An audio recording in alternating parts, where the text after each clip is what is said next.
सुनिए दिलीप कुमार का उर्दू लहजे में बहुत ही प्यारा, बहुत ही दुर्लभ स्पीच।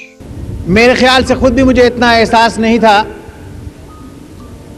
जब तक कि ये बात मेरी तवज्जो में नहीं आई। सन 52 में हमारे हिंदुस्तान की पूरी आबादी जितने थे हम लोग 28 करोड़ आदमी थे। सन 52 में 28 करोड़ आदमी थे और आज 28 की जगह हम 60 करोड़ के ऊपर हो गए हैं। यानी अगर उस ज़माने में एक हिंदुस्तान था तो आज 2 हिंदुस्तान से ज़्यादा हो गए। 2 हिंदुस्तान से ज़्यादा आबादी बढ़ गई है ये पिछले चंद सालों के अंदर, 25 साल के अंदर। तखमीना जो एक्सपर्ट्स हैं, जो इस मामले में सर्वे करते हैं, उनका ये कहना है कि हिंदुस्तान में हर 2 सेकंड के अंदर एक बच्चा पैदा होता है। हर 2 सेकंड में एक बच्चा पैदा होता है और हर एक दिन में 34,200 बच्चे पैदा होते हैं। जब तक कि आप इस फंक्शन को देखने आए और जब तक कि ये फंक्शन ख़त्म हो 5,400 बच्चे पैदा हो चुके होंगे इस मुल्क में। 5,400 बच्चे पैदा हो चुके होंगे और जब आप घर जाके बिस्तर पे सोएंगे और सुबह उठेंगे तो 14,800 बच्चे होंगे नए। अगर हिंदुस्तान का यही आलम रहा तो अगले 25 साल के अंदर वो 28 करोड़ की आबादी जो है वो बढ़ के 150 करोड़ हो जाएगी।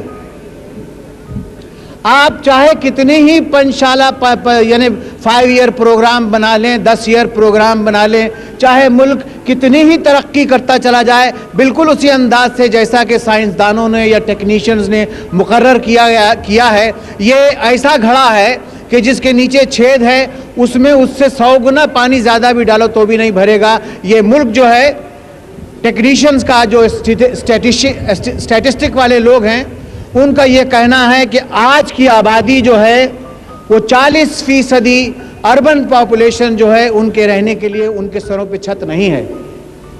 और जो हमारे जितने भी मंसूबे हैं मकान बनाने के, झोंपड़े बनाने के, हटमेंट्स बनाने के, ड्वेल यानी उन लोगों के रहने के लिए, यानी जो भी हमने सोच रखा है, अगर हम वो सब भी बनाते चले गए तो आज से 10 साल के बाद 40% की जगह 60% लोग बेघर और बेआसरा होंगे।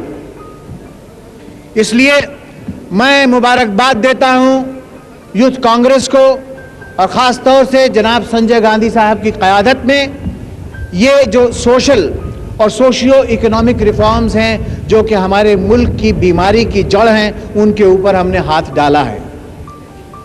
हम अपनी तरफ से, फिल्म इंडस्ट्री की तरफ से, एक हिंदुस्तानी संस्था की तरफ से न सिर्फ उनके साथ हैं, हम कदम हैं, बल्कि जो कुछ भी हमसे हो सकेगा हम करते चले जाएंगे। मेरे ख्याल से ये एक बड़ा मुबारक माहौल है कि कहाँ चोंच वाले पत्थर फेंके जाएं एक दूसरे के ऊपर, घर में खाने को रोटी न मिले, लाइनें लगी हों मीलों मील तक, वहाँ से हटकर हमारी तवज्जो जो है एक बुनियादी मसाइल की तरफ आई है। हम एक कल्चरल क्रिएटिव लोग हैं, हम समझते हैं इसमें कोई सियासत का कोई ख़ास ऐसा पहलू नहीं है और सियासत भरपूर हो चुकी है।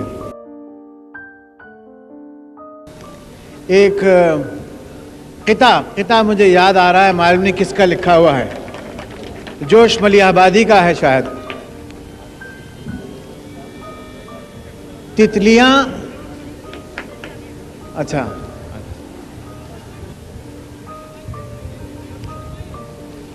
तितलियां गाती हैं,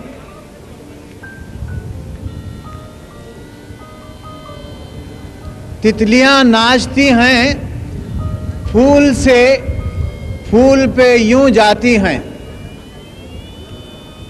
तितलियां नाचती हैं, फूल से फूल पे यूं जाती हैं,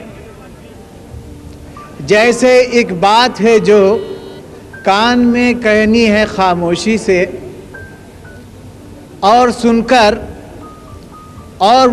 वो हंसा पड़ता है हर फूल वो बात, और सुनकर जो हंसा पड़ता है हर फूल वो बात।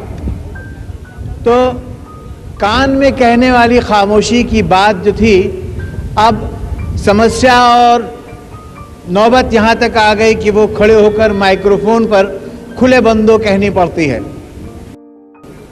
हम काफ़ी यानी भुगत चुके हैं उस बात को, और ये एक बड़ी नेक फ़ाल है, ये फ़ाल नेक है, ये एक बहुत अच्छा काम है कि मुल्क के समाजी, उसके इक़्तिसादी, उसके अखलाकी तामीरी पहलुओं की तरफ हमारी नज़र जा रही है, हमारे नौजवानों की नज़र जा रही है। और ये यूथ कांग्रेस के फोरम के ऊपर इतनी मुबारक कदमें जो यानी मूवमेंट्स हो रहे हैं, मेरे ख्याल से संजय गांधी साहब और यूथ कांग्रेस के तमाम अरकान मुबारकबाद के काबिल हैं, मुस्तहिक़ हैं।